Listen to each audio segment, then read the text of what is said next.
नमस्कार। आज अपन देखेंगे डिजिटल रुपये, जिसे ई रुपये भी कहते हैं। डिजिटल रुपये फिजिकल करेंसी की तरह ही लीगल टेंडर होता है। इसे आरबीआई सेंट्रल बैंक के द्वारा इशू किया गया है। डिजिटल रुपये एक डिजिटल वेरिएंट है फिजिकल करेंसी का। हाउ विल ई रुपये वर्क? आरबीआई के द्वारा ई रुपये इशू किया गया है और आरबीआई का एम है कि वो आपके वॉलेट से ट्रेडिशनल करेंसी को रिमूव करके डिजिटल वॉलेट में ई रुपये हेल्ड किया जाए। ई रुपये बैंक नोट कॉइन्स की तरह ही काम करेगा। आपको किसी भी बैंक के ई ऐप में ई रुपये को स्टोर करना होगा, होल ट्रांजेक्शन पेपरलेस करना होगा। सेंडर और रिसीवर के द्वारा फोन नंबर या क्यूआर कोड का यूज करके इजीली ट्रांजेक्शन किया जा सकता है। जो डिनोमिनेशन फिजिकल करेंसी में अवेलेबल है वह सभी ई करेंसी में भी आपको अवेलेबल रहेंगे। क्या ई रुपये को इन्वेस्ट किया जा सकता है? One word, no, because e रुपये is not a instrument, is a electronic cash. We can use only transaction. अब हम डिफरेंस देखेंगे cash, UPI, crypto currency and e रुपये। सबसे पहले कैश वर्सेज ई रुपये। यदि केस में कोई ट्रांजैक्शन किया जाता है तो फिजिकल नोट ट्रांसफर किया जाता है। वही ई रुपये में ट्रांजैक्शन किया जाता है तो टोटली पेपरलेस काम किया जाता है और वॉलेट टू वॉलेट ही ट्रांसफर किया जाता है। सेकंड, यूपीआई वर्सेस ई रुपये।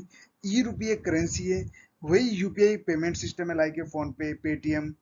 इसके अंदर अलाउ करता है transfer from one bank account to the another bank account. Second, bitcoin versus e रुपये। जब इंडिया ने ई करेंसी इशू किया तो हर आदमी के दिमाग में ये परसेप्शन था कि इंडिया ने क्रिप्टो करेंसी बिटकॉइन इशू कर दिया, बट बिल्कुल ऐसा नहीं है। क्रिप्टो करेंसी सेंट्रलाइज एसेट्स होती है जो पूल ऑफ यूजर्स के द्वारा सेटल की जाती है। वही ई रुपये सेंट्रल बैंक के द्वारा सेटल की जाती है। इसके अलावा इसकी ई रुपये की वैल्यू स्टेबल रहती है और ये ट्रांजेक्शन के लिए यूज ली जाती है। क्रिप्टो करेंसी की वैल्यू वोलेटाइल रहती है और ट्रेडिंग के लिए भी यूज में ली जाती है। What is the motive of government behind the e रुपये? आरबीआई के द्वारा जब फिजिकल नोट इशू किया जाता है तो प्रिंटिंग कॉस्ट तो आती है, इसके साथ currency chest, staff cost, auditing. जब से एनपीसीआई ने यूपीआई इशू किया है तब से इंडिया में केसलेस इकोनॉमी को बहुत बढ़ावा मिला। लेकिन जिन प्लेटफॉर्म से यूपीआई को यूज किया जाता था उन प्लेटफॉर्म के द्वारा प्लेटफॉर्म कॉस्ट को चार्ज करना चालू कर दिया गया।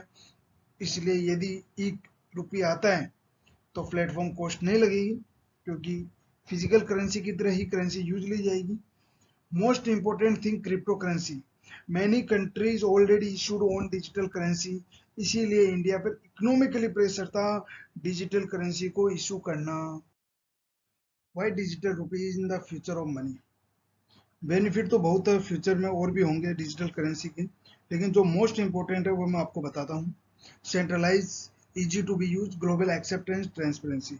आरबीआई के द्वारा सेंट्रलाइज सेटल किया जाएगा, यूज करने में बहुत इजीली ट्रांजेक्शन कर सकते हैं, ग्लोबली एक्सेप्टेंस रहेगी, ट्रांसपेरेंसी, किसको पेमेंट कर रहे हैं, कितना कर रहे हैं, इसकी पूरी ट्रांसपेरेंसी रहेगी। The payment via digital currency और rupee will be real time.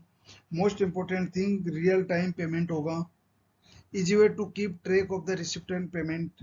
Application में रिकॉर्ड मेंटेन रहेगा रिसिप्ट पेमेंट का, किसको पेमेंट कर रहे हैं, कब किया है, कितने बजे किया है, पूरा रिकॉर्ड उसके अंदर रहेगा। जैसे यूपीआई के अंदर प्रेजेंट टाइम में अपन देख सकते हैं, पुराना से पुराना ट्रांजेक्शन अपन यूपीआई के अंदर चेक कर सकते हैं, उसी तरीके से अपन ई रुपये का, डिजिटल रुपये का ट्रांजेक्शन भी अपन चेक कर सकते हैं। Other future benefits, can not be get physically damage और lost, smooth SL free transaction at no charges. What are the challenges? जो चैलेंजेस हम देख रहे हैं वो आरबीआई के लिए चैलेंजेस नहीं है, ये चैलेंजेस यूजर्स के लिए। फर्स्ट देखते हैं loss of privacy, every transaction get centrally recorded with the RBI. Previous slides में भी अपन ने देखा कि जितने भी ट्रांजेक्शन होंगे वो आरबीआई के द्वारा ही सेटल किए जाएंगे और उनका सबका रिकॉर्ड मेंटेन किया जाएगा। यूजर के द्वारा किसको कितना पेमेंट किया जा रहा है, किस पर्पज के लिए किया जा रहा है, ये आरबीआई और बैंक के पास रिकॉर्ड रहेगा। Second, lack of internet connectivity in rural area. अभी रिसेंटली आरबीआई ने इंश्योर किया है कि हम ई वॉलेट को फिजिकल ऑफलाइन मोड पे भी लॉन्च करने की ट्राई कर रहे हैं। Third, threat of cyber security issued among the lot of peoples. Currently IT act 2000 के अंदर अमेंडमेंट करके नए प्रोविजंस इंसर्ट करने होंगे ताकि साइबर सिक्योरिटीज के जो इशू आ रहे हैं वो कम से कम आए। Last, most and important, centralized data में be used by authorities.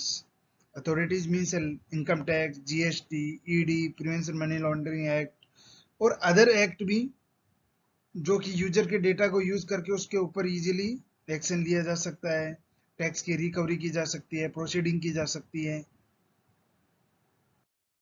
Digital currency से रिलेटेड आपको कुछ भी डाउट हो तो आप कमेंट्स कर सकते हैं। Thank you for watching video. मिलते हैं नेक्स्ट वीडियो में नए टॉपिक के साथ। बाय।